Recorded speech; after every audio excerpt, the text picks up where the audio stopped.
comes at me with a knife, puts the blade in my mouth, says, "Let's put a smile on that face." And why so serious? Now we know. It's a good question. So I've been finding out that that microphone, we have like the little thing on top of it, but the pop filters. But the pop filter is still necessary, unfortunately, at least for this kind of purpose. It's not bad if I'm doing like a reaction thing and I'm kind of away from the mic, but it doesn't protect against the.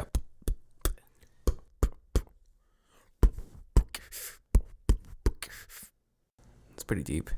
Mm-hmm. It does protect against the spit, though. Oh, that's good. Oh, I'm already recording.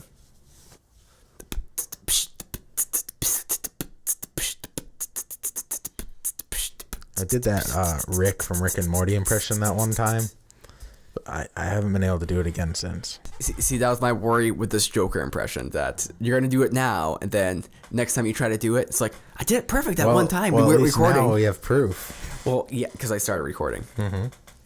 Yeah. There's the only reason for recording there. Just this is the whole reason why you came over. This is the whole reason why I came over.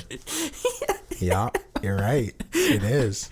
I'm sorry I'm putting salt into those wounds. People flaking on me recently has been a pretty big issue. I'm trying not to be super dick about it either. Do you know who was very flaky? Caitlin Wright. Okay. How so? See her freckles? Very flaky. How are freckles flaky? It's like snowflakes that kind of just like turn you like a slight brownish color. So you're saying the complexion of her skin is flaky in that freckles are flakes? Mm-hmm. Fair enough. Okay. I can see that there's some bit of logic in there that you somehow came up with on the spot. So after saying something ridiculous and not knowing what you're going to do. So let's imagine this. Let's imagine someone infuses water with like a spray tan lotion, right? So they do that, and then they put it into the atmosphere, and then it rains, which is fine. But then it snows, and the snowflakes, and someone's just out there, and the suntan infused snowflakes fall into your skin, create these little like freckles. Mm-hmm. That's how freckles came to be. Wow, they should do that more often. I don't think so. Why not? I'm not a fan of freckles. I'm the exact opposite. See, I know. That's why you enjoyed Caitlin Wright. Mm-hmm. I think she lives in like Washington State now. She lives like on the other side of the country. Huh. Interesting. She had a baby? Yes. Oh, God. Babies. Mm-hmm. How many babies does it take? Well, she had one with her boyfriend. It's always the boyfriend. It's never just some random guy. It's a lot of times it's some random guy. Sometimes some random guy turns out to be the boyfriend all along. Interesting. Intriguing. It's really deep. What's the first subject we're doing? I thought this was it. Oh, this was it? I thought this was the episode. Freckles, okay. No, this is the episode. It's just us talking. It's just us talking. Well, I mean, that's the concept of the show. It is the concept of the show. This is how I do like the pitch for the show on the reaction. And you should check out my podcast that I host with my best friend Meader. It's called We Need to Talk, and We Need to Talk is a podcast where two best friends talk about anything: love, life, pursuit of happiness, euthanasia, prostitution, all the good stuff you might want to talk about. So if you want to see that, just go to like any podcast player. We're on iTunes, Spotify, Libsyn, I guess, and YouTube. Yeah, we're on YouTube. And if you want to see more, definitely check us out, because we're on Facebook.com/We Need to Talk Show or Twitter.com/WTT1. We're also on Podcast NH, so check us out there. And I have an app. This is not going to the app, but it's like I butcher like half the time purposely. The last one's kind of like, and so we have a podcast. It's called fucking. I don't want to do this again. Fuck. We need to talk. This podcast is, and then I just kind of just keep going. Well, just don't do such a long one. It's very manic. Just leave. So that's what I don't get about people who are talking about their podcast, and they're saying like, where can you find us? Like, if people want to find you, they're going to find you. You don't need to tell them where to find you 99% of the time, especially if it's a podcast. Where can they find us? Well, chances are they're listening to us literally right now, so you don't need to know where to find us because you already found us. So why do we need to say Google Play, iTunes, Stitcher, TuneIn, Spotify, when you can just be like, you're listening, good job. Well, I don't know, because I think if you have other platforms outside, so I don't think it makes sense to talk about your podcast on like where you can find them. If you're listening to a podcast and that's what you're trying to sell, but if you're trying to sell your social media platforms, then it's good to bring up because they might not be aware you're on this or that. Mm-hmm. And maybe there's something that you use that they're like, okay, hey, I'm going to follow this person on this.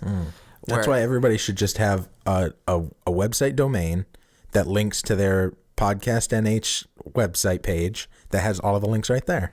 So everyone's going to be a part of Podcast NH? Everyone's going to be part of Podcast USA. What if they're in Germany? Then I'll buy Podcast Germany. I will buy that domain. So the place I currently work is kind of interesting because, okay, I don't know if this is true. I might be making this up. I don't think I am though.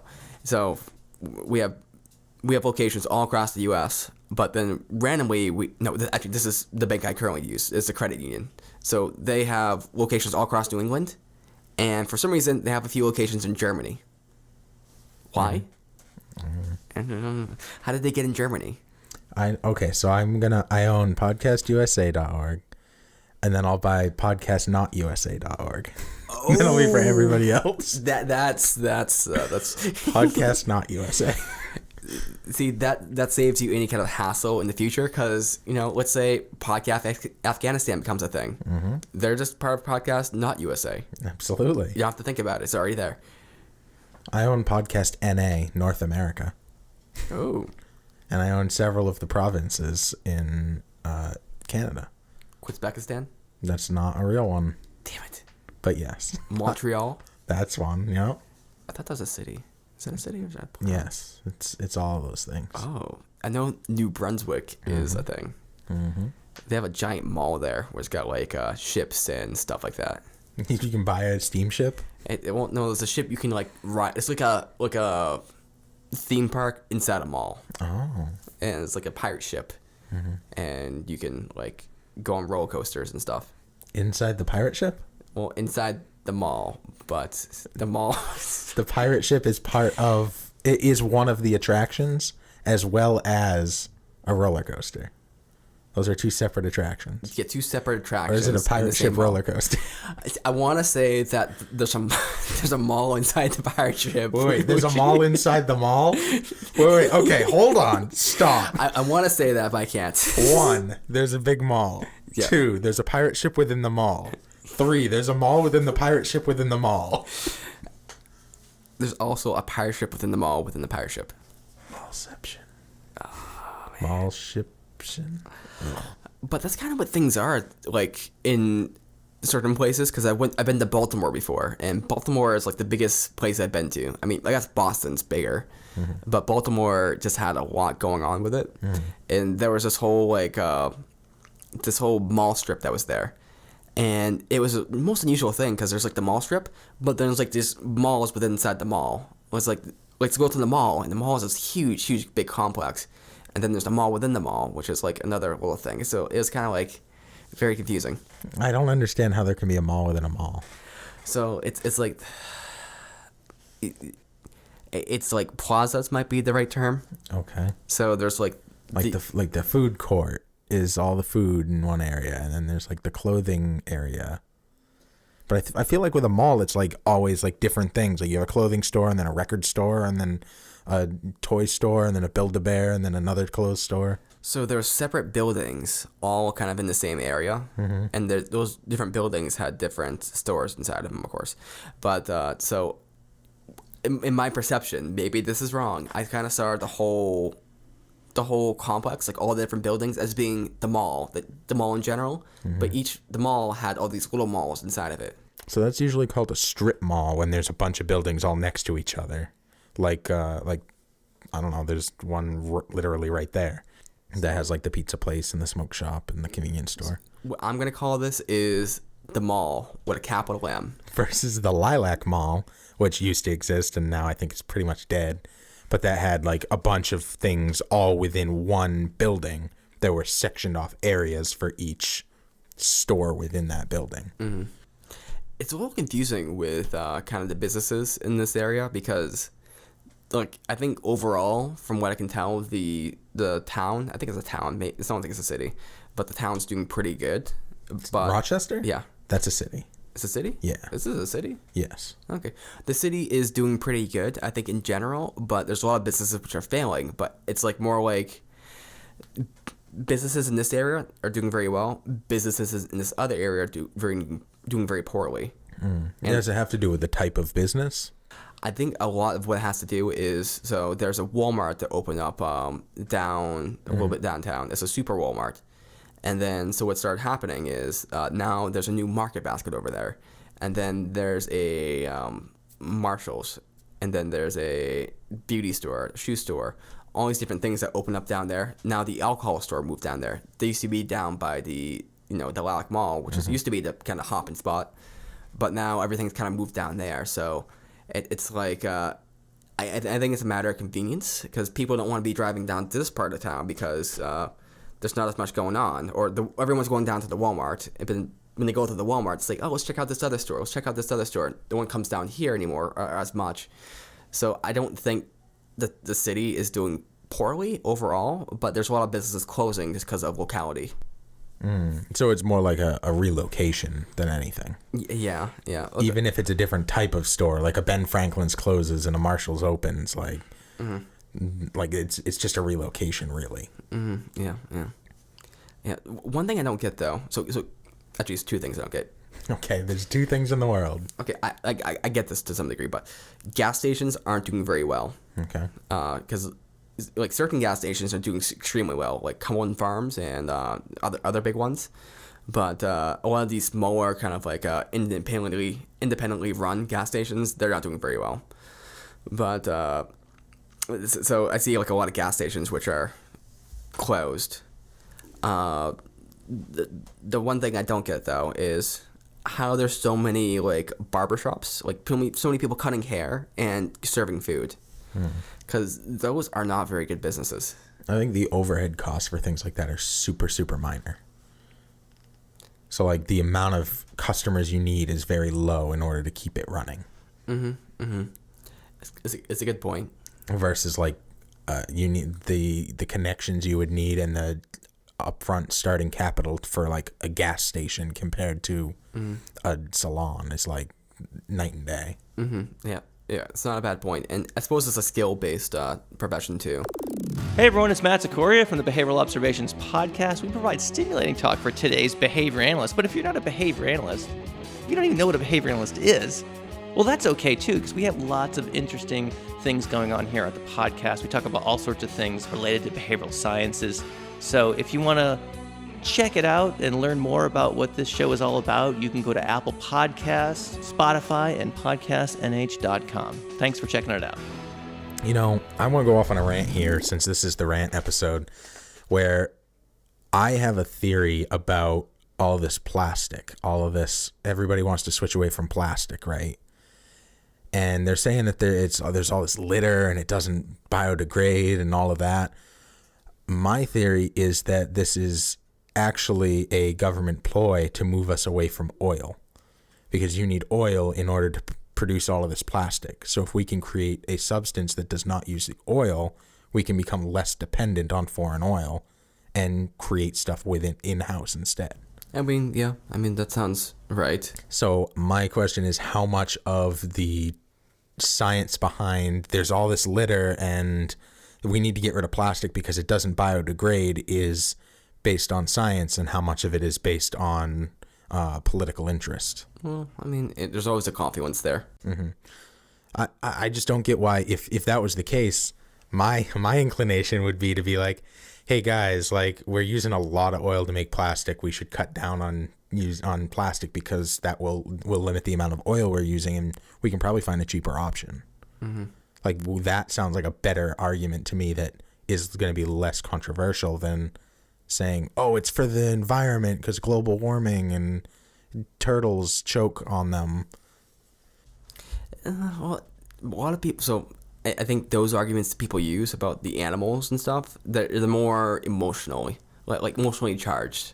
I think you and I respond better to more intellectual on arguments, but other people respond to like, think about the turtles and the doves, and then they show pictures of like doves and turtles. But isn't that manipulation? I mean, everything's manipulation to some degree. Okay, let's talk about that statement. Everything's manipulation to some degree. Yeah. Well, okay. So it depends on how you put it, right? So let me just phrase this correctly, because there is proper phrasing in here. So on some level, everything is manipulation if you want to look at it from an amoral point of view. So from the amoral point of view, like me trying to change your behavior in any sort of way is a manipulation. Now, you can agree or disagree with that particular word, but me trying to change somebody in some sort of way is manipulating them. And that's from an immoral context. An amoral context. Meaning that moral's not applying. Yeah, so we're looking at just the base definition of this form of manipulation, which is just trying to change someone's behavior. So I don't know that I agree with that definition. Which is fine, because a more common use for manipulation is trying to change someone's behavior, but with a negative connotation. I think there has to be a level of deception involved for it to be manipulation. You can influence somebody without, or try to influence somebody to make to change their mind without it being manipulating them. I think manipulation, there has to be a level of deceit. I agree with you with those definitions, because that's a very common way of using the word. In other contexts, the word is amoral, so it's not, like you said, influence is kind of a word there. So there's kind of two separate kind of things there. And there's also a question about whether something's manipulation if you're not doing it consciously versus if you're doing it consciously. So like there's an example of like bringing a girl to like bringing a date to a restaurant where the lights are low, where there's some soft music playing, where there's some tasty food, a little bit of wine, so on and so forth. So it sounds like a very romantic date. But and that's a kind of very unconscious, instinctive kind of thing to do. But if you're consciously thinking, I'm going to bring her to a place where there's low light because her pupils will dilate, which will make her cause to be focused more on me and just be more interested because I'm going to be the thing that kind of focuses in on her vision. And then I'm going to have some nice soft music because scientifically, nice soft music inclines people to romantic feelings. And then it's a little bit of wine because wine kind of loosens people up, and I want her to be loose with me because this would kind of help enhance her date and maybe my chances of maybe perhaps dating her if I'm interested in that. And then you can go through all these different factors about why you're doing it. And on the one hand, if you do it instinctively, it's not necessarily bad. People are like, oh my god, that sounds so romantic. But if I say something like, I'm going to bring her into like a darkly lit place, that way her pupils dilate, that way she feels more connected to me because I'm one she has to focus on, that sounds kind of sociopathic. Yeah, the way you say things sounds really sociopathic, Nathan. I think that intention comes into play there, and that's kind of where we get from influence to manipulation is intention. So I think that there's intention, and there's conscious intention and unconscious intention. And what people don't differentiate between is unconscious and conscious. And this doesn't really play much into the manipulation thing, because like if you want to say manipulation is necessarily a moral word that has moral charge to it, then okay, that's fine. So manipulation is bad then. But if you want to use it as in a scientific context, so when biologists, for instance, are talking about how creatures kind of evolve and how they interact with their kin, the term manipulation is used, and it's not used in a moral context. They're not saying this is bad that they're doing this. It's just kind of just saying there's a change that is being influenced, or they're influencing change into another individual. So, if you want to use the bad or good version of it, it's fine. But I think a lot of what goes into I think a lot of what people consider manipulation is more of the conscious effort, where I think people are subconsciously kind of influence, or let's say influencing. So to just go with the base definition, so just kind of change someone's behavior. A lot of that is unconscious, but people don't really care about the unconscious so much as they care about the conscious efforts. Yeah. But I think oftentimes they're the same result. I think having intuitions of something does not mean it's necessarily better or worse. I think if you're consciously making a decision to deceive somebody for personal gain, that's worse than if it's an unconscious side effect. If you intend to do something nice and there's consequences that end up benefiting you too, like that's not not the same. So this is going with the negative definition of manipulation. But let's just talk about this like affecting. So let's say affecting. Let's use that word because that's very morally neutral, right?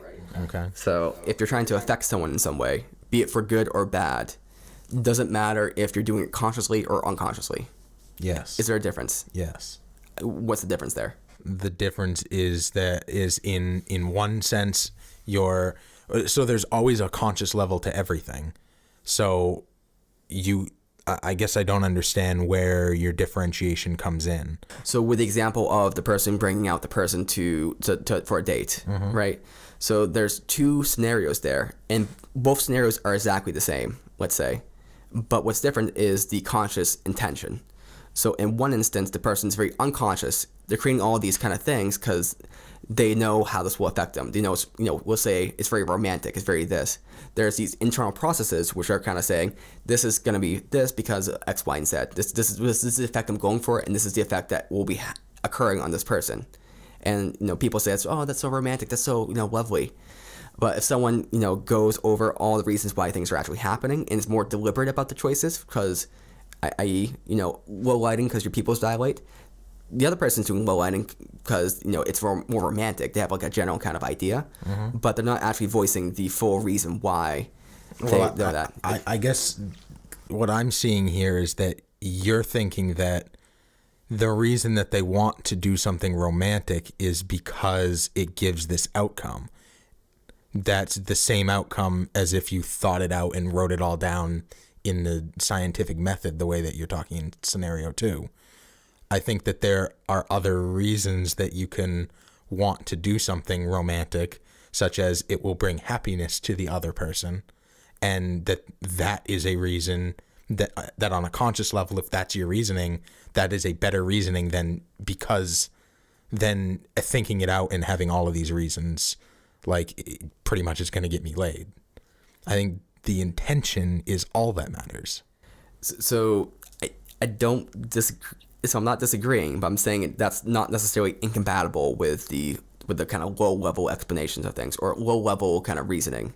Because in the instance of someone saying I want to make them happy, that is a very high level thing. What is happiness? How can you define that? I know when I see it, but that's a very high level kind of this word people are using. Like, what I want for the justice system, I want peace and order, and it's very easy to say. And people can go out to achieve that, and they have their means of doing so. Yeah, take them to Olive Garden. Right? They can put their, they can influence people or they can affect people. Say they can affect people through their various methods and their intuitions to kind of achieve that goal of law and order or happiness or whatever it may be. But if someone's more intentional, they're breaking up that lower level goal into kind of, or that higher level goal into kind of low order kind of operations. And when you break it up into low-level operations, people have the inclination or the intuition that it's more deceitful or it's more manipulative or it's kind of bad. But my argument is that people who are going after the high-order one, they're not aware of the low-order manipulations that they're doing or low-level effects they're kind of trying to influence, but they're still doing it. It's just they're saying, instead of saying this is what I'm doing, I know each little component here, they're instead just combining it into the higher goal and not kind of disregarding all the low-level stuff on a conscious level. So I guess if in scenario 1 where they're just doing this thing because they know it will have this outcome without thinking about all of the processes that create that outcome, versus person 2 who's thinking out every little detail to make the same outcome, as long as both are trying for the same outcome, I don't think it's relevant. Yeah, and that's kind of my argument. So, but people will hear the first or the second example of someone who's being very conscious, and that was kind of your natural kind of thought too, is that there's something wrong with this person. Because of the way you phrased it, like phrasing obviously is gonna play a huge role into that. Yeah, I think if you end with "and all of these things combined will give us this outcome," or maybe lead with that, then I think it would be much more accepting than just saying because and or not giving a reason at all. I phrase it in that way, to be a little bit provocative, but this is an example given by a podcast I listen to. He's like a philosopher dude. His name is Kevin De La Plante, and he does a podcast called The Argument Ninja. And so this is like a thing he kind of asks his students like every year, essentially. And he, goes through it, and everyone is, all good with the first example. And then he describes the second example kind of similar way I did. And everyone's like, no, that's terrible. Like, he sounds like a sociopath, although it's having the same exact result. Maybe I didn't make that, clear enough when I was describing it the first time. But then he gives a third example of someone who is, autistic, someone who's autistic, but who's also high functioning, who has a date, who's planning out all these social details. Mm-hmm. So people say, oh, that's okay, because this person doesn't have the social intuition, kind of assume what's good and what's bad. They have to kind of think it out and kind of plan it out. Mm-hmm. So there's like 3 different instances, and people's just natural inclinations is that the more conscious something is, more deliberate a choice is, the more impact that has onto whether that choice is moral or not, depending, regardless of whether the outcome is the same. Mm-hmm. Well, I think any instance where you are having an effect on another person, you have to take into consideration the moral implications of that. So the more you think out the details, the more you have to consider the moral implications of that. Which I agree with. Definitely true. And I think this is what people... I think people ascribe more moral virtue to... I think people ascribe more moral virtue, I can't say that word, virtue, to people who make a conscious choice to do something good, as opposed to people who just kind of let it happen. Mm-hmm. So if Bill Gates, let's say, this is a bad example, but if Bill Gates... accidentally gives $1 million to somebody.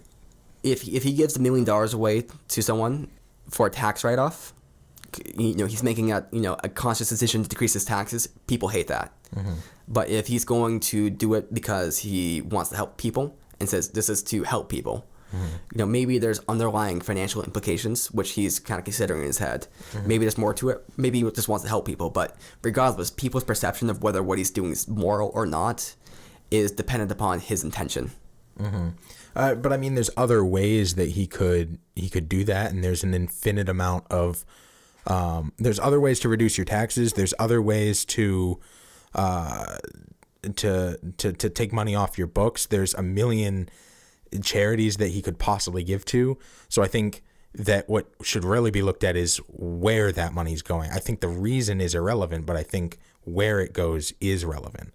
I think all that matters, regardless of intention, is the final outcome in situations like that. So that's a philosophical view you have, and I'm kind of more along that line. Like, to me, it doesn't quite matter why someone does something. It more matters that they did something.